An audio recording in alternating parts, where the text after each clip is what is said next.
আগামীকাল ত্রিপুরা আগরতলায় বিশেষ করে ঐতিহ্যের আগরতলা বইমেলা 38তম বইমেলা আগামীকাল থেকে শুরু হতে যাচ্ছে। এই উপলক্ষে আপনাদেরকে ব্রিফিং করার জন্য আজকে আমরা এখানে উপস্থিত হয়েছি। আমার সাথে রয়েছেন আইসিএ দপ্তরের সেক্রেটারি মহোদয় এবং রয়েছেন ডাইরেক্টর, দুজনে রয়েছেন। তো আপনারা জানেন যে আগামীকাল থেকে 38তম বইমেলা শুরু হচ্ছে এবং 12 দিন ব্যাপী এই বইমেলা চলবে, 8 মাস পর্যন্ত। এবং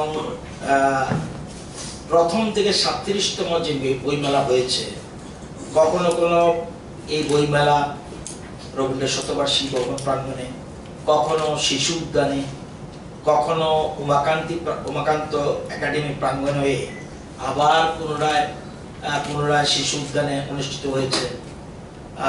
এবং বইমেলার যে স্থান পরিবর্তন হয়েছে সময়ের দাবিকে মেনে নিয়ে এটা বিভিন্ন সময় করতে হয়েছে। তাছাড়া পরিধির প্রসারের জন্যই মেলা স্থান পরিবর্তন হয়েছে।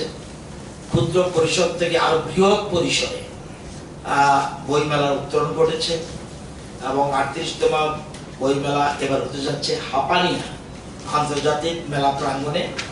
নতুন উদ্যমে, নতুন আঙ্গিকে এবং আরো বৃহত্তর পরিসরে এবার বইমেলা আয়োজিত হবে।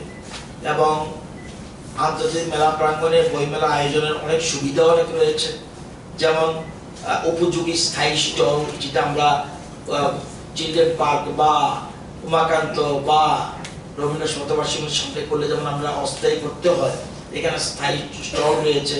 প্রকাশনা সংস্থা এবং পুস্তক বিক্রেতাদের কাছে এটা একটা বাড়তি পাওনা। আপনারা জানেন আমরা শুধু আগে একটা স্টল করে দিতাম, একটা টিউবলাইট দিয়ে দিতাম, কিন্তু তাদের ইনার ডেকোরেশন গুলি সব নিজেরা করতে হতো।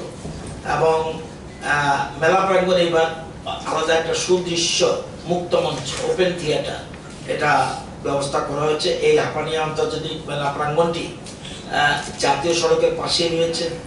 আগরতলা শহর থেকে দূরত্ব খুব বেশি নয়। আছে উন্নত যোগাযোগ ব্যবস্থা। গত কয়েক বছর ধরে এখানে আপনারা জানেন আঞ্চলিক সারস মেলা এবং শিল্প বাণিজ্য মেলা খুব সফলভাবে সেখানে অনুষ্ঠিত হয়েছে। এবং এবারের থিম আমাদের একটু অন্যরকম। এবারের 38তম বইমেলার থিম হচ্ছে আমার ত্রিপুরা, আমার সংস্কৃতি। আপনারা জানেন ত্রিপুরার বর্ণময় সংস্কৃতির রূপ ভারতবাসীকে মুগ্ধ করে। শুধু ভারত নয়, বিদেশের মাটিতেও ত্রিপুরার লোকনৃত্য সঙ্গীত সমাদর পেয়েছে। আমি নিজেও একবার রাশিয়াতে গিয়েছিলাম আমাদের হজাগিরি ড্যান্স নিয়ে। আমি নিজে, তখন আপনাদের অনেকে সাংবাদিকতা করতেন না, ইন দ্য ইয়ার 1988 আমি রাশিয়াতে টিমের ম্যানেজার হিসেবে হজাগিরি ড্যান্সের রাজ্য সরকারের পক্ষ থেকে আমি প্রতিনিধিত্ব করেছি। সেখানে ভারত উৎসবে আমাদের টিম গিয়েছিল ত্রিপুরা। সেই টিমটা শান্তির বাজারের টিম, তাদের প্রতিনিধিত্ব করেছিলাম আমি।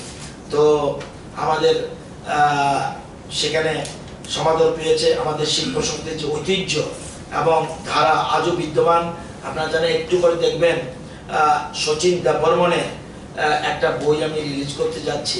একসাথে এরকম শচীন দেববর্মনের সব গান, শচীন দেববর্মনের যা গাওয়া গান 168টি, এটা অতীতে কোথাও এক জায়গায় পাবেন না। একটু পরে এখানে যিনি প্রকাশক, আমার একটু পরে আপনাদের দেব। শচীন দেববর্মন ওনার স্ত্রীকে নিয়ে দ্বৈতকণ্ঠে গিয়েছেন 4টি গান।